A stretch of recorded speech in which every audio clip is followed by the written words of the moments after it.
Avis vascular centre మన దేశంలోనే the best varicose vein hospital.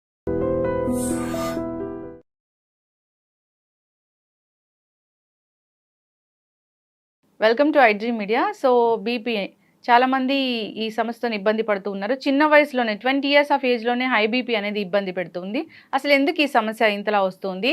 మరి బీపీకి ట్యాబ్లెట్స్ వాడాల్సి వస్తే జీవితాంతం వాడాల్సిందని వివరాలు తెలుసుకుందాం. ఈరోజు మనతో పాటు ఉన్నారు ప్రముఖ general physician doctor Prashant Reddy గారు from Renova hospitals, Banjara hills. Doctor గారు నమస్తే అండి. నమస్కారం అండి. డాక్టర్ గారు, జనరల్గా హై బీపీ సో ఒకప్పుడంటే 40-50 ఏళ్లలో చూసేవాళ్ళము. ఇప్పుడు అలా కాదు, 20 years ఆఫ్ ఏజ్ నుంచి చూస్తూ ఉన్నాము. అసలు ఏంటి హై బీపీ, ఎందుకు వస్తుంది? హై బీపీ జనరల్గా రావడానికి 2-3 కారణాలు ఉంటాయండి మెయిన్గా. సో జనరల్లీ ఎప్పుడైనా సరే మనము ప్రైమరీ సెకండరీ కాజెస్ అని చెప్పి చూస్తాం. సో జనరల్గా ఎసెన్షియల్ కాజెస్, ప్రైమరీ కాజెస్ ఏంటంటే మనం ఏదైతే మనం మాడిఫై చేసుకోగలుగుతామో, లైక్ మన ఒబిసిటీ కానివ్వండి, మన తినే లైఫ్ స్టైల్స్ కానివ్వండి, హై షుగర్స్, ఇలా మనం మాడిఫై చేసుకునే వాటిని మనం మాడిఫైయబుల్ రిస్క్ ఫ్యాక్టర్స్ అంటాం. సో ఈ రిస్క్ ఫ్యాక్టర్స్ ఏవైతే మనం మాడిఫై చేస్తామో దాంతో మనం బీపీని తగ్గించుకోవచ్చు. కొన్ని నాన్ మాడిఫైయబుల్ రిస్క్ ఫ్యాక్టర్స్ అంటాం. దాంట్లో మన జీన్స్, జెనెటిక్ కానివ్వండి, కిడ్నీ డిసీజ్ కానివ్వండి, లేకపోతే ఇంకేదైనా ఇతరత్ర మన బాడీలో ఉన్న ఆర్గన్స్ ప్రాబ్లమ్స్ ఉన్నప్పుడు దాన్ని నాన్ మాడిఫైయబుల్ రిస్క్ ఫ్యాక్టర్స్ అని తీసుకుంటాం. దానివల్ల బీపీ వస్తే మనం కంట్రోల్ చేయలేమా? ఇప్పుడు మాడిఫైయబుల్ రిస్క్ ఫ్యాక్టర్స్ ని మనం రోజువారీ మన లైఫ్ స్టైల్ మాడిఫికేషన్స్ చేసుకుంటే, లైక్ కరెక్ట్ ఫుడ్ తినడము, తక్కువ షుగర్స్ తినడం, టైంకి తినడం లాంటివి చేసుకుంటే జనరల్ గా ఏ ఏజ్ లో అయినా మన బీపీని కంట్రోల్ చేసుకునే ఛాన్స్ ఉంటుంది. అదే మన జెనెటిక్ ఫ్యాక్టర్స్ లేదా ఏదైనా ఆర్గన్ డిసీజ్ వల్ల వచ్చేవి మాత్రం దానికి సంబంధించిన మెడిసిన్స్ వాడి దాని పరంగా మనం తగ్గించుకోవడం జరుగుతుంది. ఓకే, అంటే ఇప్పుడు మాడిఫైబుల్ రిస్క్ ఫ్యాక్టర్స్ అంటాము. సో దాని వల్ల వచ్చే బీపీని మనం పూర్తి స్థాయిలో తగ్గించుకోవచ్చు, టాబ్లెట్స్ కూడా మానేయొచ్చా? మోస్ట్ ఆఫ్ ద టైమ్స్ అండి. ఇప్పుడు యంగ్ పీపుల్ జనరల్గా ఇప్పుడు మనం తీసుకుంటే ఎక్కువగా లేటెస్ట్గా 30 నుంచి 35 years వాళ్ళకు కూడా హై బీపీ లాంటివి చూస్తూ ఉంటాం. దానికి మెయిన్ కారణం మన లైఫ్ స్టైల్ అండి. అంటే హై కార్బోహైడ్రేట్స్ లేకపోతే ఫ్యాట్ ఉన్న ఫుడ్ ఎక్కువగా తినడము, అసలు ఎక్సర్సైజ్ అనేది చేయకపోవడము, ఇలాంటి హై సాల్ట్ ఫుడ్ తీసుకోవడం. సో ఇవన్నీ మనం కట్ డౌన్ చేసుకుంటే 100లో 90% of the people definitely tablet లేకుండా ఉండొచ్చు. ఓకే, ఎస్ డాక్టర్ గారు. సో ఈ ఏదైనా కిడ్నీ ఇష్యూస్ వల్ల లేదా ఇతర ఆర్గన్ డ్యామేజ్ అవ్వడం వల్ల లేదా జెనెటికల్గా అన్నారు, అది వచ్చింది. సో వాళ్ళు లైఫ్ స్టైల్ చేంజ్ చేసుకున్నారు. సో బీపీ అనేది కంట్రోల్లో ఉంటుందా? పూర్తి స్థాయిలో తగ్గించుకోవడానికి ఛాన్స్ అనేది ఉండదా? ఉంటుందండి, అలానే ఏం లేదు. 50% ఆఫ్ ద పీపుల్లో ఇఫ్ ఒకవేళ మనం ఎర్లీగా డిసీజ్ని కనుక్కున్నట్టయితే, మనం ఒకవేళ లైఫ్ స్టైల్ మాడిఫికేషన్స్ చేసుకుంటే డెఫినెట్లీ మనము యంగ్ ఏజ్లో డెఫినెట్లీ మనము టాబ్లెట్ లేకుండా ప్రయత్నం చేయొచ్చు. కాకపోతే ఏంటంటే వాళ్ళు ఫ్రీక్వెంట్గా ఫాలో అప్లో ఉండాలి. సో అప్పుడు మనం ఏంటంటే ఏమాత్రం బీపీ పెరిగినట్టు అనిపించినా వాళ్ళని మెడిసిన్ మీద స్టార్ట్ చేసుకోవాలి. ఓకే, ఎస్ డాక్టర్ గారు, అసలు బీపీ లెవెల్స్ అంటే ఏది హై బీపీ, ఏది నార్మల్ అంటారు? జనరల్గా మనము అమెరికన్ హార్ట్ అసోసియేషన్ అనే వాళ్ళది గైడ్ లైన్స్ ప్రకారం బీపీ అనేది తీసుకుంటాము. సో అందులో ఎప్పుడైనా 120/80 అంటే మనం అందరం బీపీ చూసి వాల్యూ చెప్తూ ఉంటారు. పైంది సిస్టాలిక్ అని, కింది డయాస్టాలిక్ అని అంటాము. సో 120/80 కంటే ఎక్కువ వెళ్తుంది అంటే పేషెంట్కి బీపీ వచ్చే లక్షణాలు స్టార్ట్ అవుతున్నాయని అర్థం. సో 140/80 కంటే ఎక్కువ వెళ్ళింది అనుకోండి, కంపల్సరీ దాన్ని మనం బీపీ కిందే పరిగణిస్తాం. ఈ మధ్యలో 120 నుంచి 130 మధ్యలో, 130 నుంచి 140 మధ్యలో ఉన్న వాళ్ళని స్టేజ్ 1, స్టేజ్ 2 కింద పరిగణించి వాళ్ళకి మెయిన్గా ఈ లైఫ్ స్టైల్ మాడిఫికేషన్స్ చేసుకోండి, మీకు టాబ్లెట్స్ అవసరం లేదు అని చెప్తాం. 140/80 కంటే ఎక్కువ ఉన్న వాళ్ళకి మాత్రం టాబ్లెట్స్ వాడమని స్టార్ట్ చేయమని చెప్తాం. ఓకే, కొందరికి ఓన్లీ డయాస్టలిక్ మాత్రమే ఎక్కువగా ఉంటుంది కదా డాక్టర్ గారు, అది డేంజర్ అంటారా? డయాస్టాలిక్ జనరల్గా ఎక్కువయ్యేది మన లోపల ఏదన్నా ప్రాబ్లం ఉన్నప్పుడు అవుతుందండి. మెయిన్గా ఈ కిడ్నీ డిసీజెస్లో, లేకపోతే థైరాయిడ్ ఉన్న వాళ్ళలో, ఇలాంటి వాళ్ళు ఒబిసిటీ ఉన్న వాళ్ళలో, లేదా sleeping disorders problem, obstructive sleep apnoea అంటారు, ఇలాంటి వాళ్ళలో జనరల్గా మనం డయాస్టాలిక్ బీపీ కూడా ఎక్కువ అవడం చూస్తుంటాం. And it's more dangerous than this systolic BP ఎక్కువ. సో దానికి కంపల్సరీ మెడిసిన్ వాడాల్సిందే. ఓకే, డయాస్టాలిక్ ఎక్కువ ఉన్నప్పుడు డయాస్టాలిక్ 90 కంటే ఎక్కువ ఉంటే మేము డెఫినెట్లీ ఫస్ట్ మెడిసిన్ అడ్వైస్ చేస్తాము ఆ లైఫ్ స్టైల్ మాడిఫికేషన్స్ తో పాటు. ఒకవేళ తగ్గుతుంది అనుకుంటే మెల్లిగా మెడిసిన్ ని డిస్కంటిన్యూ చేస్తాం. ఓకే డాక్టర్ గారు, అసలు ఈ బీపీ 140/80 ఉంది. సో అలాంటి వాళ్ళు ఉప్పు ఎక్కువగా తినడం లేదా కొన్ని రకాల ఆహార పదార్థాలు ఎక్కువగా తినడం వల్ల బీపీ ఫ్లక్చువేట్ అవుతుంది, హై అవుతుంది అంటారు. సో అవి ఏంటంటారు?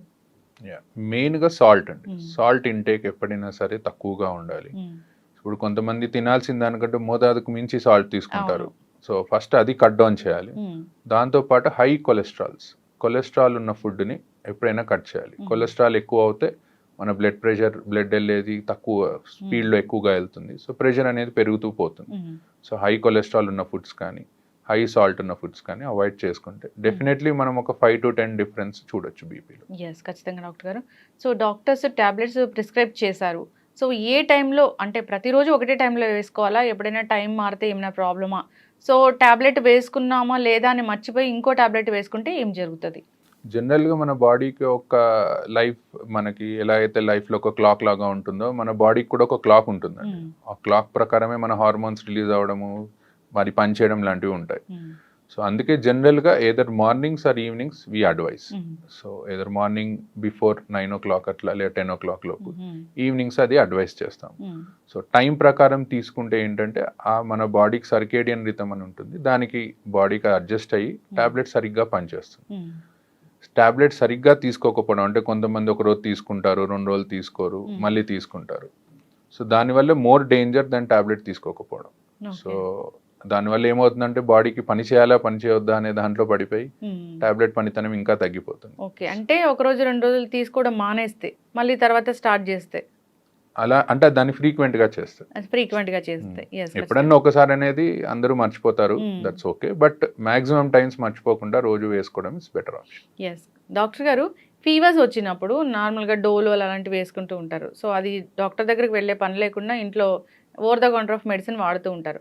సో హై బీపీ ఉన్నవాళ్ళు ఇలాంటి డోలోలు వేసుకోవచ్చా? సో అలాంటప్పుడు బీపీ టాబ్లెట్ వేసుకోవచ్చా లేదా? సో జనరల్గా బీపీలో 2 types చూస్తామండి. ఇప్పుడు ఫీవర్ వచ్చినప్పుడు కొంతమందికి బీపీ పెరగొచ్చు, కొంతమందికి తగ్గొచ్చు. సో ఇన్ఫెక్షన్ చాలా ఎక్కువ ఉందనుకోండి, అప్పుడు బీపీ అనేది బాగా తగ్గిపోతూ ఉంటుంది. సో దాన్ని మనం షాక్ అని అంటాము సిచ్యువేషన్. సో అందుకే ఎప్పుడైనా హై గ్రేడ్ ఫీవర్ వస్తే మీరు డోలో ఇంట్లో వేసుకున్నా సరే వెళ్ళి డాక్టర్ని కలవండి. కలిసి ఒకసారి బీపీ చెక్ చేసుకుంటే తక్కువగా ఉంటే అప్పుడు పేషెంట్ కండిషన్ని బట్టి టాబ్లెట్ ఆపేయాలా, డోస్ తగ్గించాలా అనేది డాక్టర్ కెన్ డిసైడ్. ఎస్, ఖచ్చితంగా డాక్టర్ గారు. చాలా మంది ఈ మిస్టేక్ అనేది చేస్తూ ఉంటారు. ఎస్, దానివల్ల ఇబ్బందులు అయితే వస్తూనే ఉంటాయి. ఎస్, ఏదైనా ఒక ఇష్యూ వచ్చినప్పుడు అప్పుడే కొత్తగా టాబ్లెట్స్ స్టార్ట్ చేశారు బీపీ టాబ్లెట్స్ అన్నప్పుడు ఇంట్లో మానిటర్ చేసుకోండి, మార్నింగ్ ఈవినింగ్ బీపీ లెవెల్స్ అని అంటారు. సో ఆ బీపీ లెవెల్స్ మానిటర్ చేసుకున్నాక నెక్స్ట్ ఎలాంటి టాబ్లెట్ రాయాలి, తక్కువ రాయాలా, డోసు ఎక్కువ రాయాలా, అలా చెప్తూ ఉంటారు కదా డాక్టర్ గారు. సో అప్పుడు ఏదైనా ఒక 2-3 రోజులు ఫ్లక్చువేట్ అయ్యి 2-3 రోజులు హైగా అయ్యి తర్వాత నార్మల్గా ఉంది లేదా లో అయిపోయినప్పుడు అప్పుడు టాబ్లెట్స్ రాయడం అనేది ఎలా ఉంటుంది, ప్రిస్క్రైబ్ చేయడం అనేది ఎలా ఉంటుంది? జనరల్గా ఎవరికైనా ఫస్ట్ టైం బీపీ వచ్చినప్పుడు అండి, ఎక్కువగా యంగ్ ఏజ్ వాళ్ళకి, let's take less than 50 years young age వచ్చిన వాళ్ళకి మేము ఏం చెప్తామంటే దేర్ ఇస్ హై ఛాన్స్ మన లైఫ్ స్టైల్ మార్చుకొని ఇలా చేసుకొని మనం బీపీ తగ్గించుకోవచ్చు అని. అండ్ ఒక్కొక్కసారి డాక్టర్ దగ్గరకు వచ్చినప్పుడు రీడింగ్ అనేది ఎక్కువ రావచ్చు. వైట్ కోట్ హైపర్ టెన్షన్ అంటాము, అంటే డాక్టర్ని చూడగానే బీపీ అనేది పెరుగుతూ వెళ్తుంది. సో అలాంటి వాళ్ళకి ఏం చెప్తామంటే మీరు ఒక 3 to 5 days 2 times in a day check చేసుకోండి రీడింగ్స్ అని. సో కన్సెక్యూటివ్ రీడింగ్స్ అండి, అంటే 3 consecutive రీడింగ్స్ 3 సార్లు ఎక్కువ వచ్చాయనుకోండి డెఫినెటివ్గా టాబ్లెట్ స్టార్ట్ చేస్తాం. సో 3 సార్లు కాకుండా ఒకసారి వచ్చింది మిగతా 2 times తక్కువ వచ్చింది అలా అనుకుంటే first life style modifications advice చేస్తాం. ఎస్, ఖచ్చితంగా డాక్టర్ గారు. సో బీపీ మిషన్స్ చాలా డిజిటల్ మిషన్స్ వచ్చాయి. సో వాటిలో చెక్ చేసుకుంటే వచ్చేది కరెక్ట్ వాల్యూ అయినా నార్మల్గా డాక్టర్ దగ్గరికి వెళ్ళినప్పుడు వేరే బీపీ మిషన్ ఉంటుంది, అది కరెక్టా? సో ఎట్లా అంటారు? ఎలక్ట్రానిక్ మిషన్స్కి మేము చూసే మిషన్స్కి ఏంటంటే మెర్క్యూరీ ఉంటుందండి. మేము చూసే మిషన్స్లో it's much more accurate. Electronic మిషన్స్లో ఒక 5 mm వరకు డిఫరెన్స్ ఉంటుంది. బట్ మెయిన్గా మిషన్ కంటే ఎక్కువ చూసే పొజిషన్ అండి, చూసే పొజిషన్, చూసే టైమ్. సో ఎప్పుడైనా సరే బీపీ మిషన్ అనేది మన లెవెల్ ఆఫ్ హార్ట్ దగ్గరికి ఉండాలన్నమాట. సో ఎవరన్నా కూర్చొని బీపీ చూసుకుంటున్నారు అనుకుంటే బీపీ మిషన్ ఒక టేబుల్ మీద పెట్టి మన హార్ట్ లెవెల్లో ఉండేటట్టు, పడుకున్నప్పుడు మన పక్కన హార్ట్ లెవెల్లో ఉండేటట్టు చూసుకోవాలి. సో అలా చూసుకుంటే 90% ఆఫ్ ద టైమ్స్ రీడింగ్స్ కరెక్టే వస్తాయి. అండ్ మీరు అన్నట్టు దీనికి అండ్ మనం ఇంట్లో చూసుకునే ఎలక్ట్రానిక్ మిషన్స్కి ఒక 5 mm వరకు డిఫరెన్స్ ఉంటుంది. అండ్ బోత్ హ్యాండ్స్లో కూడా మీరు ఒకవేళ చూసినా at the same time 5 to 10 mm of HG difference అనేది ఉంటుంది. ఎస్, ఖచ్చితంగా డాక్టర్ గారు.